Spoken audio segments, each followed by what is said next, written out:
আমরা সবাই জানি যে অপেক্ষার ফল মিঠা হয়। এটা সবাই জানি আমরা। সো আমি যখন যত সময় যাচ্ছিল ৪ থেকে ৫ বছর হচ্ছিল, আমি ভাবলাম যে ফলটা আরও বেশি মিঠা হবে। এটা মিঠা হতে, হতে এমন পর্যায়ে যাক যেন অ্যাটলিস্ট ডায়াবেটিসটা না হয়। আমার ওই পর্যায়ে ফলটা খেয়ে ফেলবো আমি। সো আল্টিমেটলি চলে আসলো সিনেমাটা এবং সিনেমা রিলিজ নিয়ে যে ব্যাপারটা ছিল বা যে ধোঁয়াশাটা ছিল, বেসিক্যালি এটা আসলে মাসুদ রানার জীবন কাহিনীর মতোই। মাসুদ রানার যে স্টোরিগুলো আমরা পড়ি মিশনের, যে তার শেষের দিকে গিয়ে অন্তিম মুহূর্তে গিয়ে আমরা দেখি সে সাকসেসফুল মিশনে। আপনারা সিনেমাতেও সেটা দেখতে পাবেন হয়তোবা। যদি সিনেমাটা দেখে থাকেন আমার কথার সাথে মিলে নিতে পারবেন। সিনেমা রিলিজের ক্ষেত্রেও আমাদের সেম সমস্যা পড়তে হয়েছে, সেই সেম সমস্যায় শেষ মোমেন্ট পর্যন্ত আমরা বলতে পারছিলাম না যে আমরা আসলে এক্স্যাক্টলি কখন দিতে পারছি।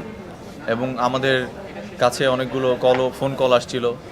ইভেন আমি সময় না বলি, আমি গতকাল অনেক সময় পর্যন্ত প্যানেলেই ছিলাম আমি, বিকজ আমি প্যানেলে সিনেমাটা দেখছিলাম এবং সার্বিক পরিস্থিতি সম্পর্কে খবর নিচ্ছিলাম। এবং ভাইয়াও ছিলেন, ভাইয়া অনেক ব্যস্ততার মধ্যে ছিলেন।